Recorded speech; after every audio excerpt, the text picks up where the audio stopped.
mais tempo, né, que eu não ia trazer a palavra para os irmãos, mas eu tenho exposto o livro de Isaías.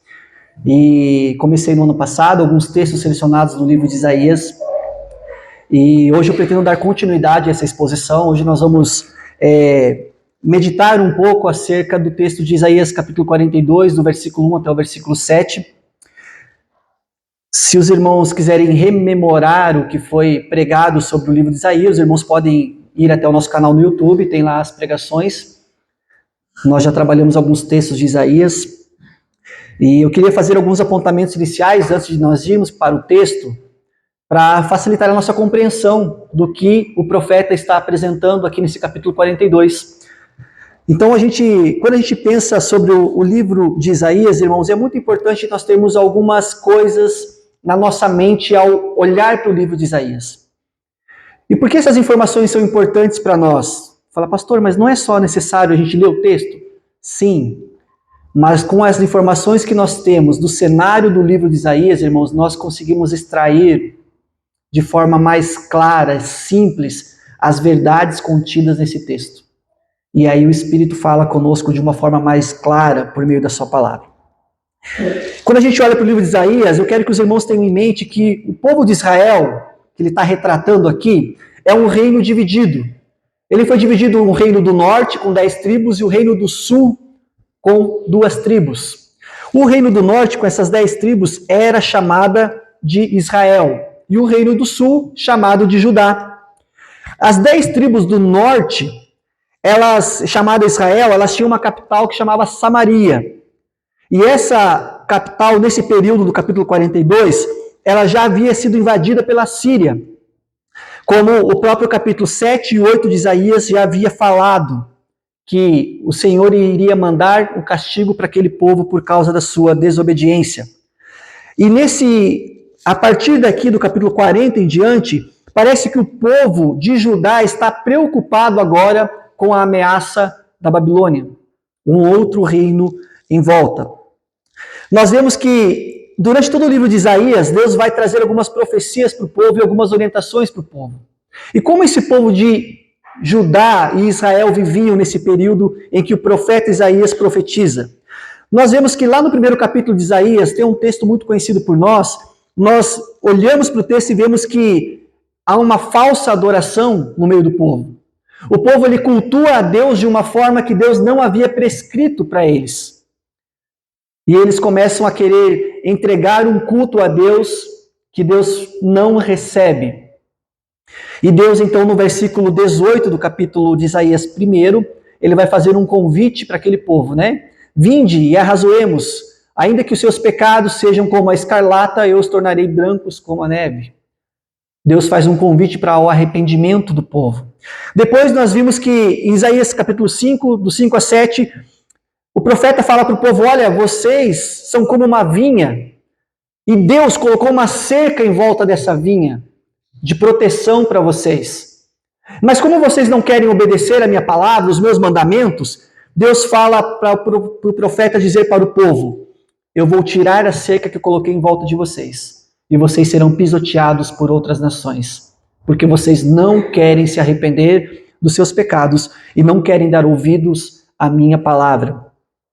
No capítulo 6 de Isaías, eu creio que todos nós conhecemos aquela visão gloriosa que Isaías tem do trono de Deus, uma visão gloriosa do próprio Deus, em que Deus então comissiona Isaías a cumprir uma missão. E no final do capítulo você vai ver que Deus fala, Isaías, você vai falar para um povo que não quer ouvir. E Isaías então profetiza para um povo que não quer ouvir. Isaías 9, nós temos um texto muito, muito lindo, que esse povo que está vivendo agora, de alguma forma, a consequência do seu pecado num país estranho, então Deus fala para eles que um menino prometido viria. E que esse menino traria a certeza da salvação para aquele povo. E aquele texto que nós sabemos, né? Um menino nos nasceu, um filho se nos deu.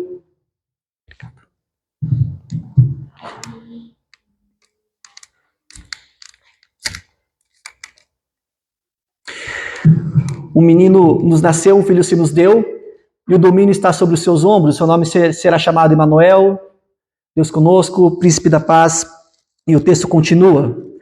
E aí nós temos o capítulo 40, que foi a última vez que eu expus para os irmãos, que esse povo que está sofrendo lá, então, na Síria, sofrendo na Babilônia, Deus manda para eles uma mensagem de consolo: consolai, consolai o meu povo. E aí essa mensagem de consolo que Deus traz para aquele povo, dizendo: falem ao coração e anunciem que o tempo da sua escravidão já terminou. Então Deus começa a anunciar que o consolo já estava a caminho. E aí o texto continua falando sobre uma voz que clama no deserto. E nós vimos na última pregação sobre Isaías que essa voz que clama no deserto é João Batista, que prenuncia o ministério de Jesus lá no Novo Testamento. E então começa a aparecer ali, então, a visão de um Deus que viria, se tornaria carne. E agora no capítulo aqui, 42, nós temos aquilo que nós conhecemos como a primeira canção do servo. O livro de Isaías, irmãos, é um dos livros mais citados do Novo Testamento. Juntamente com o Salmo, há várias citações diretas e indiretas ao livro de Isaías. Alguns até chegam a dizer que Isaías é o Evangelho de Isaías, porque em Isaías tem várias profecias que referenciam ao Messias, ao nosso Salvador. E então nós temos, nesse capítulo 42, a primeira canção do servo. Em Isaías 49, que é o próximo texto que eu pretendo expor para os irmãos, nós temos a segunda canção do servo. Isaías 50, nós temos a terceira, e Isaías 52 e 53, a quarta canção, que é aquele texto que nós conhecemos muito bem. Ele foi moído pelas nossas iniquidades, e o castigo que nos traz a paz estava sobre ele. E é a quarta canção do servo. E nessa canção do servo que nós vamos ler hoje, agora nós vamos para a leitura do texto, quero pedir que você leia comigo aí do capítulo 42, do versículo 1 até o versículo 7. Diz o seguinte, irmãos: eis aqui o meu servo, a quem sustento, o meu escolhido, em quem a minha alma se agrada. Pus sobre ele o meu espírito, e ele promulgará o direito para os gentios. Não clamará, não gritará, não fará ouvir na praça sua voz. Não esmagará a cana quebrada e nem apagará o pavio que fumega. Com fidelidade promulgará o direito. Não desanimará, nem será esmagado, até que estabeleça na terra a justiça, e as terras do mar aguardarão a sua doutrina. Versículo 5. Assim diz Deus, o Senhor, que criou os céus e os estendeu, que formou a terra e tudo o que ela produz, que dá fôlego de vida ao povo que nela está, e o espírito aos que andam nela. Eu, o Senhor, chamei você em justiça. Eu tomarei pela mão, guardarei e farei de você mediador da aliança com o povo. Com o povo, e luz para os gentios, para abrir os olhos dos cegos, para tirar da prisão os cativos e do cárcere os que jazem em trevas. Vamos orar, irmãos? Vamos pedir a iluminação do Espírito Santo sobre as nossas mentes e o nosso coração? Senhor Deus, nós nos colocamos diante do Senhor nessa manhã, diante da sua poderosa palavra. E nós clamamos ao Senhor como igreja do Senhor nesta manhã. Que o teu Espírito que habita em nós ilumine nossa mente e nosso coração nesse momento que nós estamos diante da tua palavra. Que o teu Espírito Santo possa falar aos nossos corações, à nossa mente. Em nome de Jesus nós pedimos isso. E nisso nós depositamos, Senhor, a nossa esperança dessa manhã. Que a tua palavra, que é infalível e inerrante, fale conosco por meio do teu Espírito que habita em nós. Em nome de Jesus. Amém. Meus irmãos, quando a gente lê esse texto, a gente vê que ele está anunciando aqui um servo. Eis aqui o meu servo. E a primeira pergunta que vem em nossa mente é assim: quem é este servo? Quem é esse que o profeta está anunciando para esse povo de Israel que está sofrendo consequências do seu pecado, porque desobedeceu a Deus, porque não queria voltar para os caminhos do Senhor, mas queria continuar com suas práticas sincréticas de culto? E então o profeta diz aqui: eis aqui o meu servo, aqui é Deus falando, eis aqui o meu servo a quem eu sustento, o meu escolhido, a quem a minha alma se agrada. É claro que nós lendo esse texto com a nossa mente, nós sabemos que o servo é Cristo. Mas quando nós olhamos para o texto de Isaías, nós vamos perceber que há vários momentos em que o servo é referido também ao povo. de Israel. Como no capítulo 41, mude uma página para trás aí na sua Bíblia, capítulo 41, versículo 8. Olha o que ele fala ali. Mas você, Israel, meu servo, você, Jacó, a quem escolhi, você, descendente de Abraão, meu amigo. Se referindo a Jacó, a Israel, mas num contexto todo como o povo de Israel também. Capítulo 44, 3 páginas para frente na sua Bíblia aí, irmão. Capítulo 44, 1.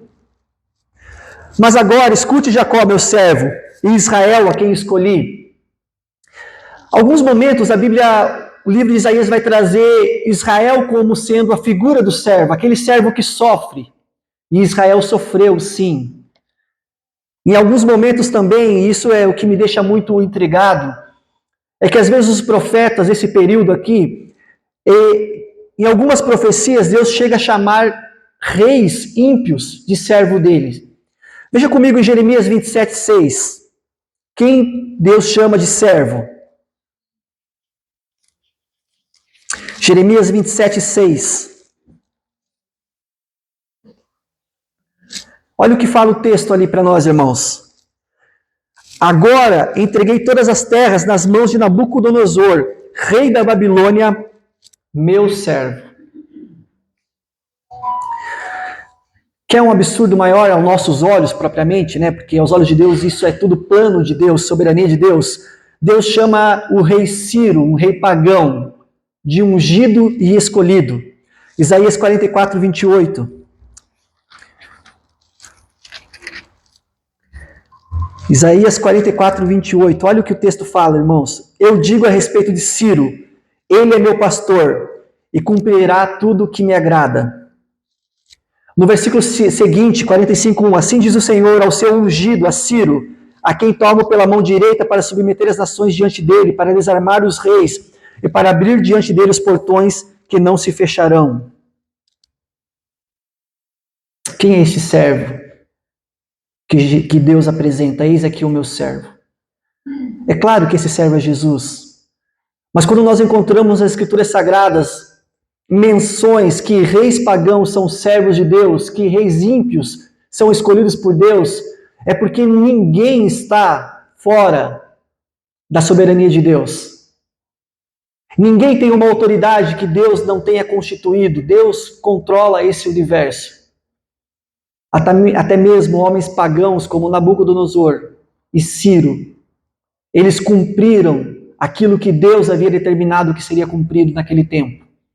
Eles foram ferramentas na mão do nosso Deus. E aí você pode pensar assim, puxa, mas eles fizeram tanta maldade. Fizeram porque eles eram maus. Mas eles cumpriram aquilo que Deus havia determinado para eles cumprir. É o que nós chamamos de responsabilidade humana e soberania divina. Da mesma forma que Deus levantou eles para cumprir alguns propósitos, eles foram responsáveis pelas maldades que eles cometeram.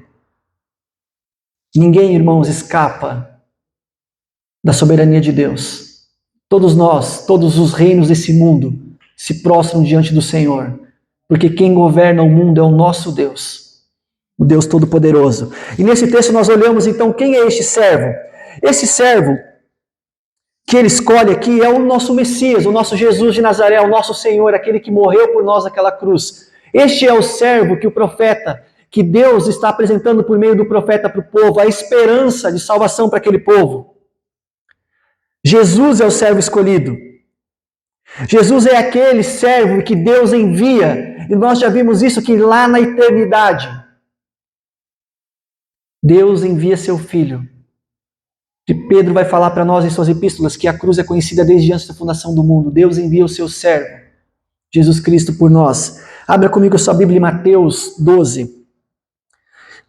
Tem um princípio em hermenêutica, irmãos, que a Bíblia interpreta a própria Bíblia.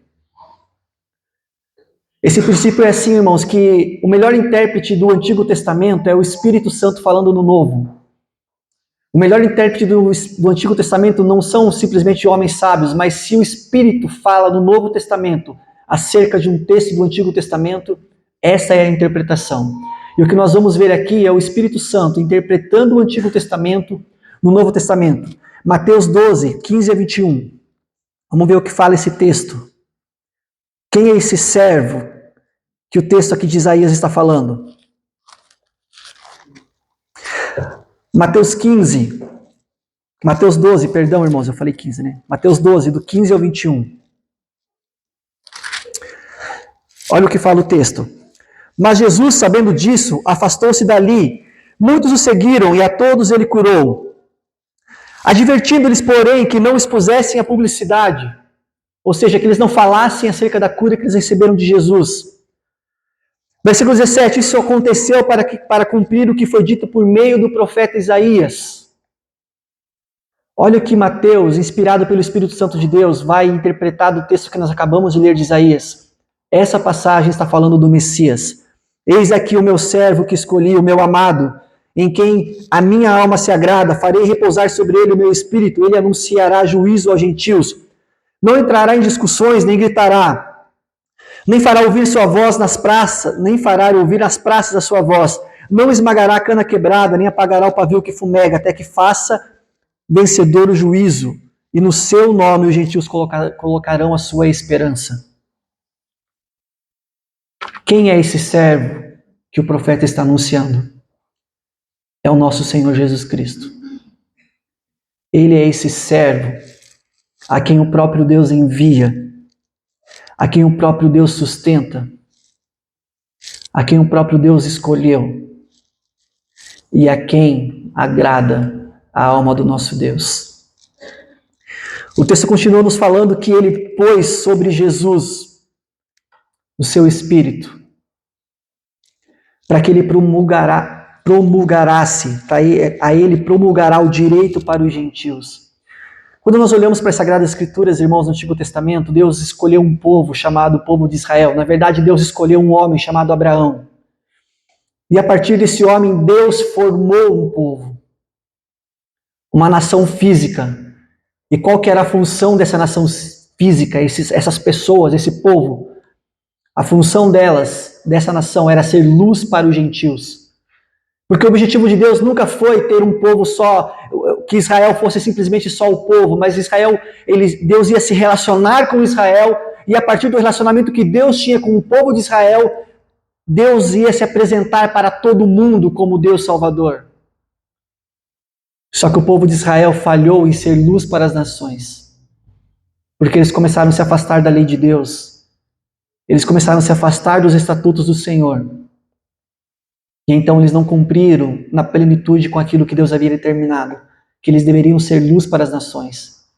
E por causa desse pecado deles, eles sofreram a consequência na pele por desobedecer a Deus. Então esse povo de Israel, que era para ser luz, e que não foi luz como deveria ter sido, então Deus fala que ele vai mandar um servo, e esse servo, a quem ele põe o seu próprio Espírito, ele vai ser luz, ele vai promulgar o direito para os gentios. E no versículo 2 ele vai dizer qual que é essa função do servo, qual que é o ministério desse servo, o que esse servo vai fazer de fato. Por que Deus está mandando esse servo? Então ele diz que não clamará e não gritará, nem fará na praça ouvir a sua voz. Meio estranho, né, irmão? Se você tem uma boa notícia, se você tem uma mensagem de esperança, como nós lemos ali no texto de Mateus, o que você quer fazer? Você quer proclamar, você quer gritar, você quer sair para a rua contando para todo mundo. Quando nós conhecemos Jesus Cristo e a mensagem do Evangelho, o que nós queremos fazer? Sair igual um doido por aí falando para todo mundo. Jesus Cristo me recebeu por graça e misericórdia, Ele me perdoou e hoje eu sou um filho dele. Nós queremos fazer isso, não queremos? Mas quando nós olhamos aqui para o texto, ele fala que ele não clamará, não gritará, nem fará ouvir a sua voz na praça. Não soa um pouco controverso? Pode soar, não é verdade? Se nós olharmos que no começo do ministério de Jesus, em alguns momentos, quando Jesus curava algumas pessoas, o que ele falava para algumas pessoas? Shhh, não conta. Não conta para ninguém. Meio estranho, não é verdade? Vamos ver lá em Marcos capítulo 1, versículo 43. Marcos 1, 43. O que o texto fala ali sobre esse fato? Veja bem ali, irmãos.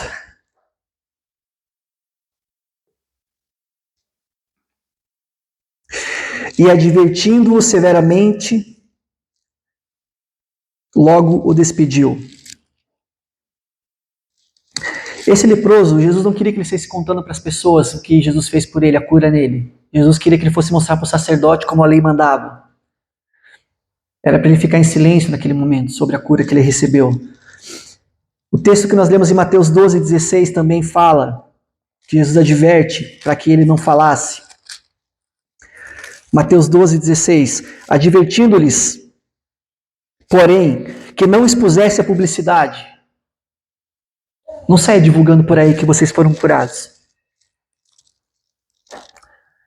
Ele não gritará, ele não sairá gritando nas praças, não clamará, nem fará ouvir a praça a sua voz.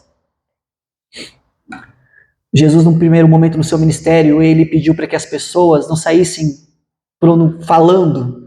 Mas, irmãos, se você recebe um milagre de Deus na sua vida, e o maior deles é a salvação, como assim eu não vou sair gritando por aí que Deus me curou, que Deus curou a maior doença de todas na minha vida, que é o pecado?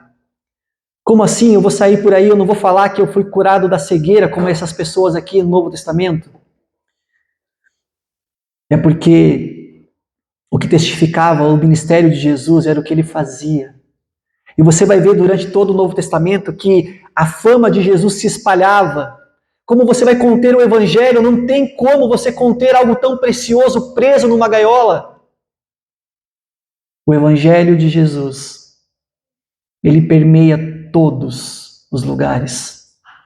E aqui então ele fala que não clamará e não gritará e nem fará ouvir na praça a sua voz, porque o plano de Deus para o seu servo era que ele anunciasse primeiramente aos judeus que ele era o Messias e na sequência expandisse para todos os gentios também. No versículo seguinte ele vai falar, não esmagará a cana quebrada, nem apagará o pavio que fumega. E o que significa isso, irmãos? Exatamente o que está aqui. É uma figura de fragilidade. Não esmagará a cana quebrada, a cana já está quebrada. E ele não vai esmagar aquela cana que já está quebrada. Nós não temos, nossa geração não sabe o que é um pavio que fumega, mas alguns irmãos que viveram a época do lampião sabem o que é isso. O lampião a querosene, aquele paviozinho pequenininho, e quando estava acabando o óleo, o que acontecia com o pavio? Ele ia ficando bem pequenininho. Fragilidade está acabando. Mas a Bíblia fala que ele não vai esmagar essa cana quebrada. Ele não vai apagar esse pavio que fumega, mas com fidelidade ele vai promulgar o que é direito. Aquele pouquinho que dava esperança para o povo. O próprio Deus ia trazer uma mensagem de esperança para aquele povo, não ia deixar que aquele fiozinho de esperança que eles tinham fosse apagado. Irmãos, quando eu li isso aqui, a gente precisa ter em mente o que estava passando com esse povo. Esse povo, eles estavam quebrados porque eles estavam em país estranho, sofrendo a consequência do seu pecado. E às vezes a gente, por não ver esses contextos, às vezes a gente se perde um pouco. Eu quero que você abra no Salmo 137 e eu quero que você veja comigo qual era o sentimento desse povo que estava quebrado, que estava como se fosse um pavio que fumega. O que eles sentiam no coração deles. Veja comigo no Salmo 137, olha o que diz o texto da palavra de Deus. Às margens dos rios da Babilônia, nós nos assentávamos e chorávamos lembrando de Sião. Esse aqui é um salmo exílico, é um salmo que foi escrito no exílio. Esse povo, para quem o profeta está profetizando, eles estavam nessa circunstância. Às margens dos rios da Babilônia, nos assentávamos e chorávamos lembrando-nos de Sião.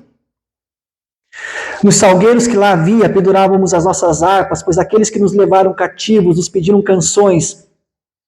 E os nossos opressores queriam que fôssemos alegres, dizendo, cantem para nós os cânticos de Sião. Mas como poderíamos entoar um cântico ao Senhor em terra estranha? Os próprios opressores deles pediam para eles cantarem as músicas de Sião. E eles sentavam na beirada do rio e choravam de saudade de Sião. Esse povo que estava com um pavio de esperança curto. Esse servo, ele iria reacender essa chama de esperança para essas pessoas. Esse servo do Senhor, enviado pelo próprio Deus, que é o nosso Senhor Jesus Cristo, ele reacende a esperança em nossas vidas. Ele reacende a esperança que nós temos, sim, um futuro ao lado dele. O texto continua falando para nós, irmãos, não desanimará, Isaías 42, 4. Nem será esmagado até que se estabeleça na terra a justiça e as terras aguardarão a sua doutrina. Assim diz o Senhor, que criou os céus e os estendeu, que formou a terra e tudo que nela produz, que dá fôlego de vida aos povos que nela está, e os espíritos que andam nela. Eu, o Senhor, chamei você em justiça, eu tomarei pela mão e o guardarei e farei de você mediador da aliança com o povo e luz para os gentios. Esse servo que Deus envia, que é o nosso Senhor Jesus Cristo, ele é mediador da aliança. Irmão, isso é muito importante, porque fora de Jesus não há salvação. Fora de Cristo Jesus não tem como ninguém ser salvo. Ele é o mediador dessa nova aliança. 1 Timóteo 2,5 diz que só tem um mediador entre Deus e os homens. Jesus Cristo, ele é o mediador. É por ele que nós somos salvos. Nós não somos salvos por obras, nós não somos salvos por pertencer a uma denominação X ou Y, nós não somos salvos porque somos boas pessoas, porque não matamos, não roubamos. Nós não somos salvos porque há algo bom em nós. Nós somos salvos porque há um mediador da aliança. Cristo Jesus, nosso Senhor, ele que nos media diante de Deus. Cristo Jesus é quem fez a propiciação, é quem aplacou a ira de Deus que estava sobre nós e está sobre este mundo, para que nós pudéssemos ter vida e vida eterna. Esse servo. Mas que aliança é essa, então, que ele está falando? Qual o mediador de qual aliança? Abra comigo sua Bíblia, por favor. Jeremias 31. Jeremias 31, versículo 31 ao 34.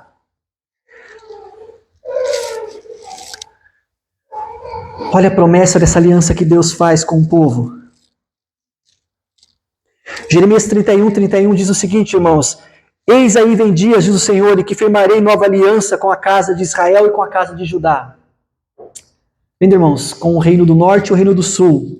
Não segundo a aliança que fiz com os seus pais no dia que os tomei pela mão para os tirar da terra do Egito, pois eles quebraram a minha aliança. Apesar de eu ter sido esposo, diz o Senhor, porque esta é a aliança que farei com a casa de Israel depois daqueles dias, diz o Senhor. Olha a aliança que Deus faz conosco por meio de Jesus. A aliança que Jesus media para nós. Na mente deles lhes imprimirei as minhas leis e também no seu coração as inscreverei. Eu serei o Deus deles e eles serão meu povo. Não ensinará jamais cada um seu próximo, nem cada um seu irmão, dizendo, conheça o Senhor, porque todos me conhecerão, desde o menor até o maior deles, diz o Senhor. Pois eu perdoarei as suas iniquidades, e dos seus pecados não lembrarei jamais. É essa aliança que Jesus media para nós. Essa é a nova aliança que Jesus Cristo veio estabelecer e que nós somos recebidos por fé mediante a graça. É uma aliança para pecadores perdidos como nós éramos. É uma aliança de graça por meio da obra de Cristo naquela cruz. E o final me deixa muito comovido, pois perdoarei as suas iniquidades e dos seus pecados não lembrarei jamais. É uma aliança que Deus faz com o seu povo, com os seus eleitos. Cristo Jesus é o mediador dessa aliança. Hebreus 13, 24, irmãos.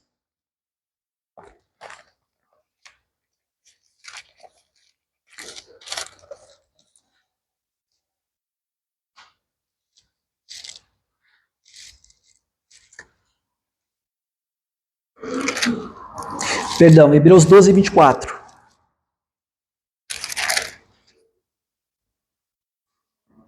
E Jesus, o mediador da nova aliança, e ao sangue da aspersão, que fala melhor do que o sangue de Abel. Sabe o sangue da nova aliança? O sangue de Cristo, é aquilo que nós celebramos na ceia.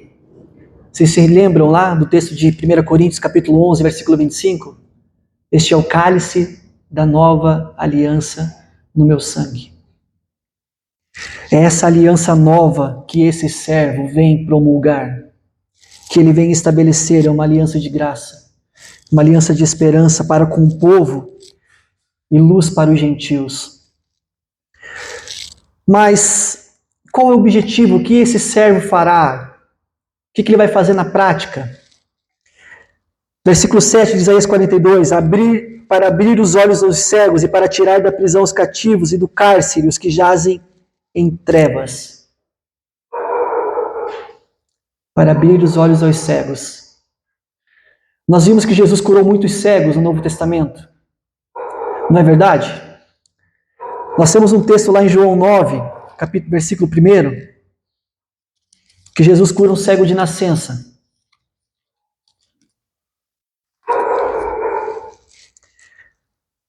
Jesus cura alguém que nunca tinha enxergado na vida dele. Jesus dá a vida para aquele homem, dá a visão para aquele homem. Cura aquele cego de nascença, e esse é um dos milagres que testificam que ele é o Messias. Nós vimos durante a conferência, pouco tempo atrás aqui, que os milagres de Jesus eles tinham um objetivo muito específico, que era testificar a respeito do seu ministério. Jesus agia por compaixão, sim, mas ele fazia milagres para dizer para o povo e mostrar para o povo: eu sou o Messias prometido. E alguns estudiosos dizem que no Evangelho de João, João pega alguns milagres específicos e registra para que ninguém tenha dúvida que Jesus era o Messias. E um dos milagres que o povo judeu esperava que o Messias realizasse no seu ministério terreno era curar um cego de nascença. Outro milagre, ressuscitar um morto. Outro milagre, expulsar um demônio mudo. Somente o Messias poderia fazer isso na cabeça da tradição dos judeus daquele tempo. E Jesus cumpre todos esses milagres, testificando que ele era o Messias.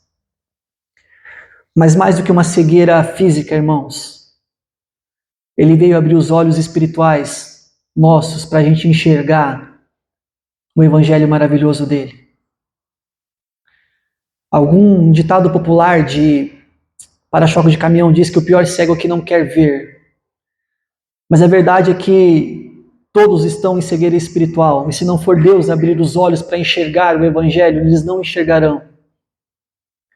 Todo esse mundo jaz no maligno, e se Deus não abrir por meio do Espírito Santo os olhos das pessoas, como abriu um dia os nossos olhos, eles não enxergarão o evangelho de Jesus. Existe a cegueira física, mas a pior cegueira é a cegueira espiritual. Porque ela faz um dano terrível na vida das pessoas.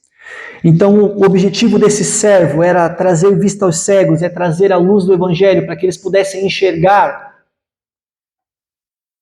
a Jesus e também libertar um povo cativo. Esse povo estava cativo lá na Babilônia.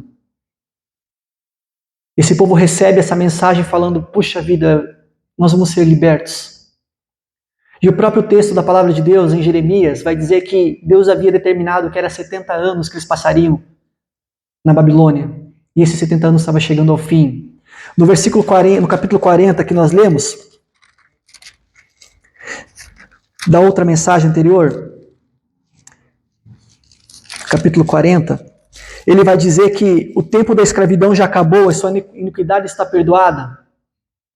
Deus estava anunciando para aquele povo cativo que estava chegando ao fim o sofrimento deles. E a figura desse servo estava prenunciando isso. Irmãos, muito mais do que libertar um povo que está cativo na Babilônia, Deus veio para libertar nós que estávamos cativos no pecado. Cativos à nossa religiosidade vazia, meritória, cegos, achando que estávamos seguindo a Cristo, mas estávamos seguindo qualquer outro ensino que não era Jesus de fato. Para isso que ele veio, para nos libertar. E quando eu penso em libertar os cativos, eu lembro do texto de Gálatas, Vocês que estão livres, não voltem mais debaixo do jugo da escravidão. Vocês que uma vez foram iluminados pelo Espírito Santo e conheceram a verdade, não se submetam novamente a ensinos e doutrinas que aprisionem vocês. Porque o servo veio trazer liberdade aos cativos, vista aos cegos, e veio mediar uma nova aliança. Uma aliança baseada no sangue de Cristo, o nosso Salvador. Vamos orar, irmãos. Senhor Deus, nós te damos graças pela tua palavra. Obrigado. Porque o Senhor enviou o seu servo, o próprio Deus encarnado, que se fez homem e assumiu uma postura humilde de servo, para resgatar para si um povo, para mediar uma aliança perfeita. E se entregou por nós naquela cruz, pelos seus eleitos, pelos seus filhos, pelo seu povo. Para que hoje nós pudéssemos estar aqui celebrando o seu nome. Obrigado porque o Senhor enviou o seu servo e sobre ele está o seu Espírito. Espírito esse que o Senhor compartilha conosco, com todos aqueles que creem em Jesus, que recebem o Espírito Santo. Obrigado, Deus, porque mais do que curar cegos físicos, o Senhor quer curar a nossa cegueira espiritual, o Senhor quer nos libertar da escravidão do pecado que nos aprisiona, que se agarra em nós, como Hebreus 12 fala. E nós precisamos do Senhor nas nossas vidas todos os dias, da Tua palavra, para nos libertar e para nos santificar. Pai, eu quero pedir em favor da nossa igreja, dos nossos amigos e irmãos que estão aqui essa manhã também, que esta palavra seja aplicada ao coração deles pelo Teu Espírito. Que eles entendam que Jesus Cristo é o único mediador entre nós e o Senhor. E que a aliança que o Senhor propõe para nós por meio de Jesus é uma aliança de graça e misericórdia. É isso que eu peço e oro nessa manhã, em nome de Jesus. Amém.